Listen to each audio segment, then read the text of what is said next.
Hello my friends, welcome back to the channel Ashish sir. आज के इस वीडियो में हम लोग बात करने वाले इकोनॉमिक्स के third part of the objectives के बारे में, जहां पर इस पार्ट में हम ऑब्जेक्टिव्स के आगे के पार्ट में जाएंगे, जिसमें क्वेश्चन नंबर 5 है complete the following statement.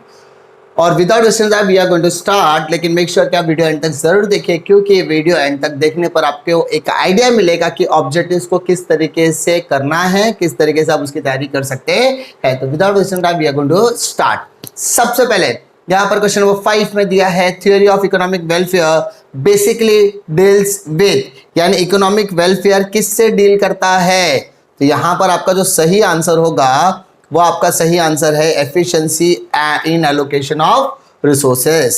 Second, macro economics is the branch of economy which analysis the. अब मैक्रो इकोनॉमिक्स किससे डील करता है, तो सर मैक्रो इकोनॉमिक जो है वो एंटायर इकोनॉमी से डील करता है। किससे डील करता है? एंटायर इकोनॉमी, पूरे देश। Unit eight which MU becomes equal with market price is, यानी मार्केट प्राइस, यानी unit eight which MU that is marginal utility become equal. Marginal utility अगर इक्वल हो जाता है तो उसमें मार्केट प्राइस जो होगा वो क्या होगा, तो ये होगा कंज्यूमर इक्विलिब्रियम। क्या होगा? Consumer equilibrium.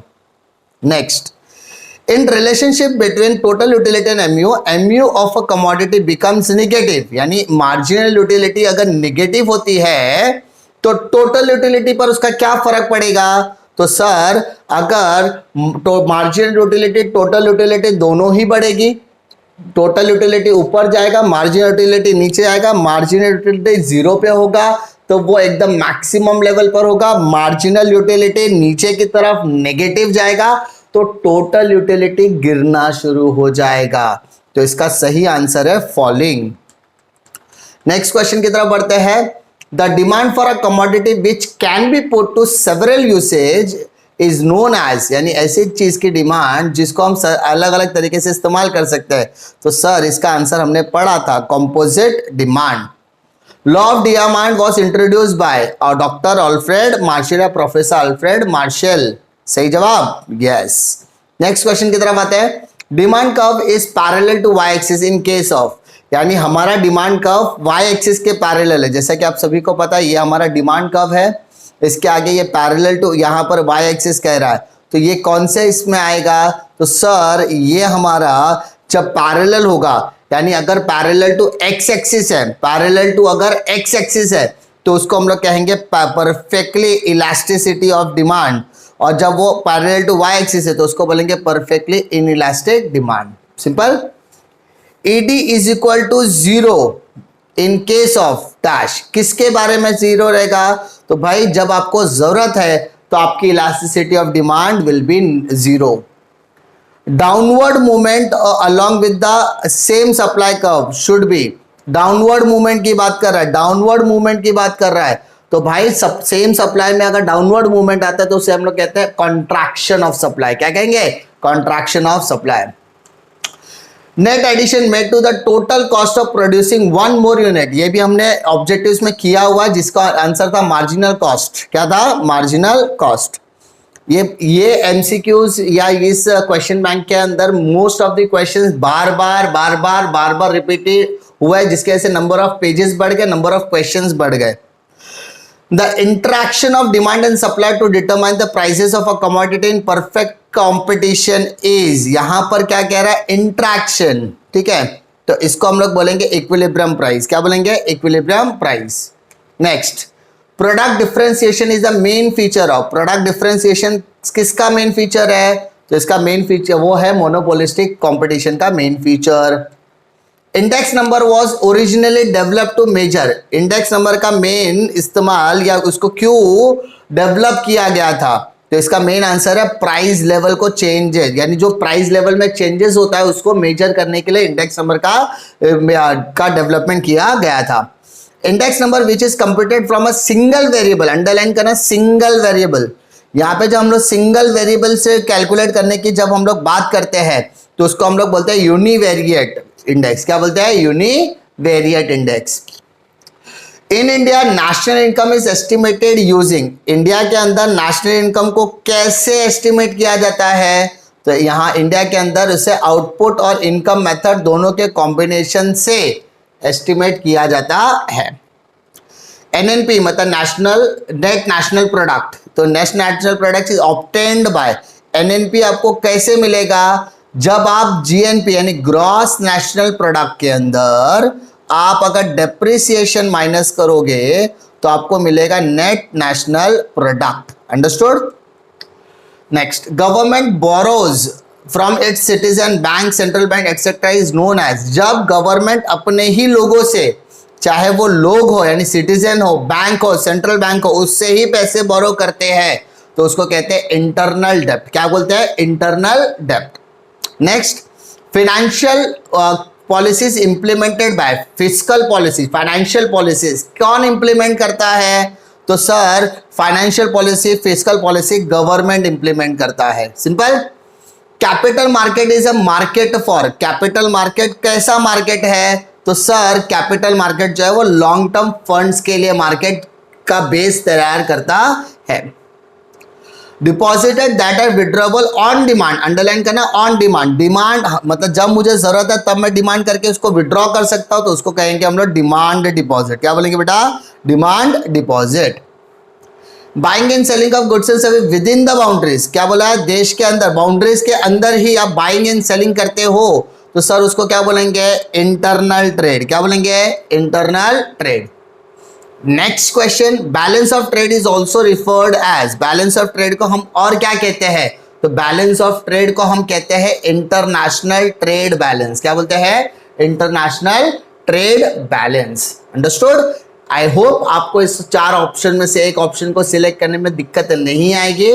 Now move to next question, next segment, that is assertion and reasoning.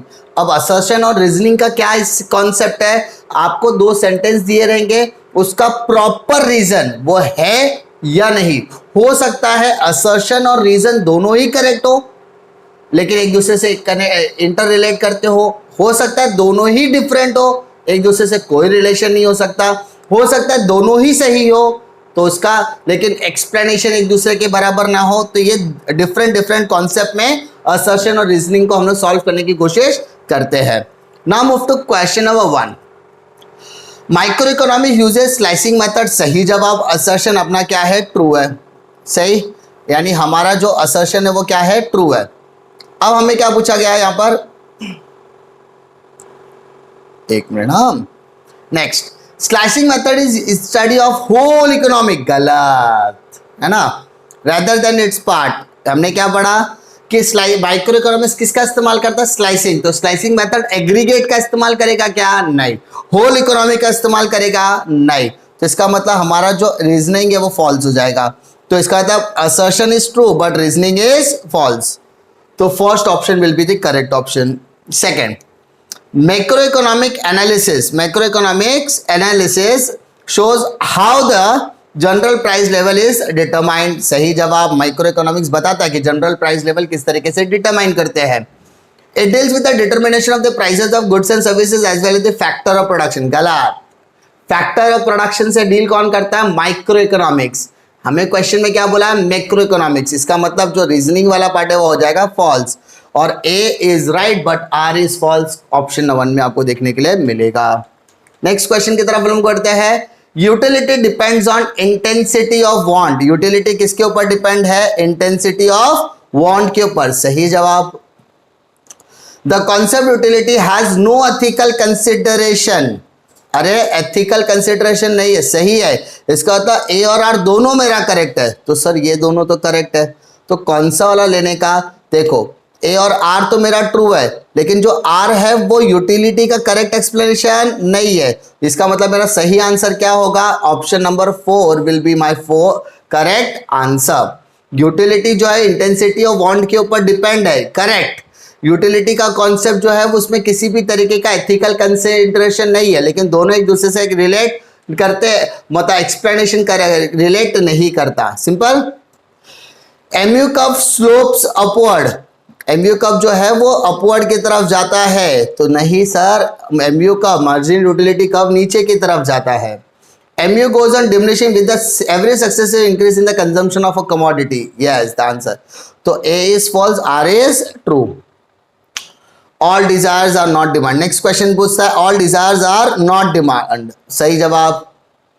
In economic demand means a desire which is backed by willingness and ability to पे, यस सर ये भी सही है, लेकिन ये दोनों का एक दूसरे से कोई भी रिलेशन है क्या, यस। तो इसका मतलब point number 3 will be the correct कि ए और आर दोनों ही करेक्ट है और R is the correct explanation of A. Next question की तरफ आते हैं। Under exceptional cases demand curve has positive slope, मतलब एक्सेप्शनल केसेस की जब हम लोग बात करते हैं तो यहां पर एक्सेप्शनल केसेस के अंदर डिमांड कर्व पॉजिटिव स्लोप रखता है। The answer is true, yes sir रखता है।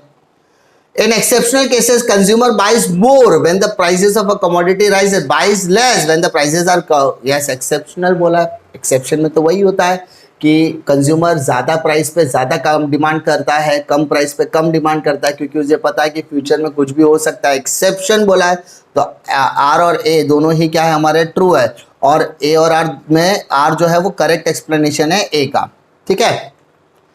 Next, the slope of demand curve is rectangular hyperbola in case of unitary elasticity of demand, क्या लगता है, yes sir it is a true.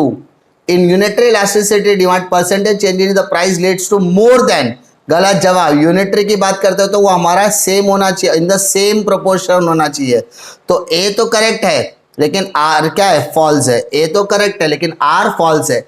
मैंने क्या बताया, यूनिटरी इलास्टिसिटी में दोनों का परसेंटेज सेम होगा। If the prices are rise by 10%, the demand will also rise by 10% only, तो percentage will be the same, तो यूनिटरी इलास्टिसिटी ऑफ डिमांड हो जाएगा। नेक्स्ट क्वेश्चन की तरफ बढ़ते हैं।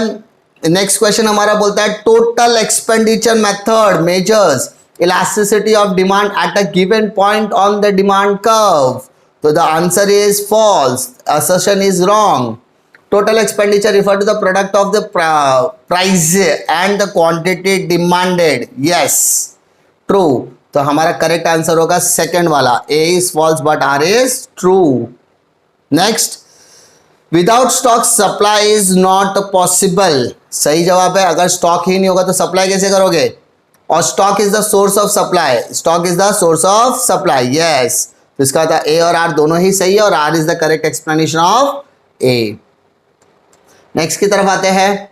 The supply curve of a labour slopes downward, supply curve जो होता है लेबर का वो डाउनवर्ड स्लोप होता है क्या, नहीं सर, वो सर डाउनवर्ड स्लोप नहीं होता। After a certain point of time when a wage rate rises the supply are tend to fall, yes it is a true. Backward bending हमने पढ़ा था ना, सप्लाई कर्व जो होता है वो बैकवर्ड बेंडिंग होता है, मतलब जब सामने वाले को पगार कम मिलती है तो ज्यादा एफिशिएंसी से काम करता है और सोचता है कि मेरी पगार बढ़नी चाहिए, काम बढ़ना चाहिए।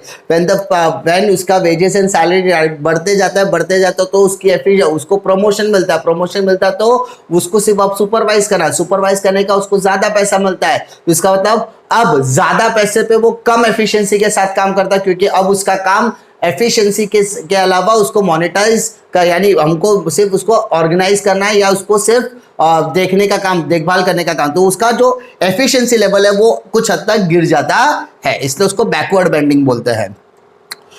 Monopolistic is a price maker, monopolistic जो है वो प्राइस मेकर है, yes sir. Monopolist can fix the price of his own product and he control the whole market supply, true. A और आर दोनों सही है और R is the correct explanation of A. Product differentiation is the main feature of monopolistic competition. Yes, product differentiation हमने बहुत answer में पढ़े भी है। Under monopolistic competition, all the products are perfect substitute of each other. The answer is false. दो सही answer हो जाएगा A. Next, index number are statistical devices. Index number जो statistical devices होता है, सही जवाब। Index number measure only changes in the price level over a period of time, false, क्योंकि अभी इंडेक्स नंबर में क्वांटिटी, प्राइस और वैल्यू तीनों को कंसीडर किया जाता है। Next, generally arithmetic mean is useful to construction of index number, arithmetic mean का इस्तेमाल इंडेक्स नंबर के लिए किया जाता है क्या, yes it is a true statement. Arithmetic mean is a simple to compared with the other average, true. तो A और आर दोनों ही सही है और R is the correct explanation of ए।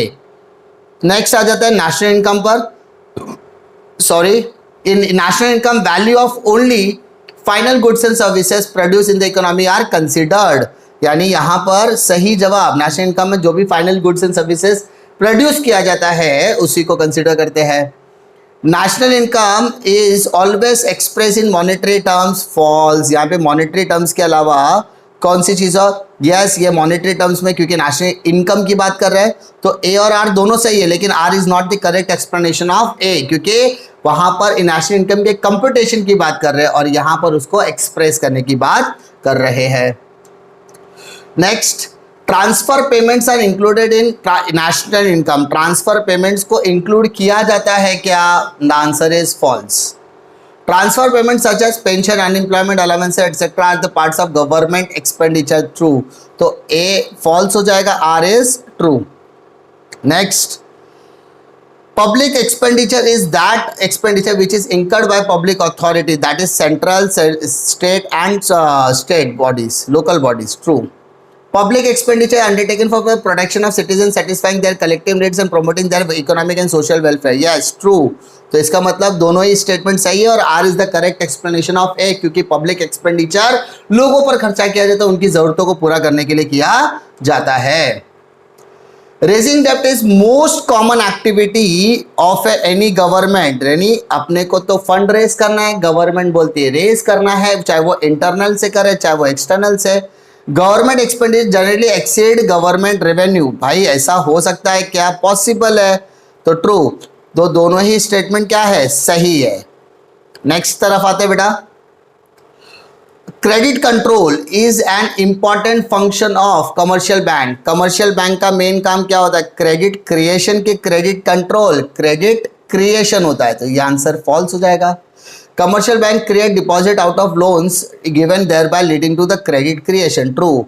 तो ए फॉल्स हो जाएगा, आर ट्रू हो जाएगा। Next, stock exchange is an important constitute of money market, यानी जो स्टॉक एक्सचेंज है वो एक इंपॉर्टेंट हिस्सा माना जाता है मनी मार्केट का, द आंसर इज फॉल्स, ये कैपिटल मार्केट का माना जाता है। Stock exchange is an organisation which stock bonds and commodities are traded, true. तो ए फॉल्स हो जाएगा, आर इज ट्रू। नेक्स्ट आता है, trade is an engine of growth of an economy. Economy के ग्रोथ के लिए जरूरी है क्या ट्रेड? यस सर जरूरी है।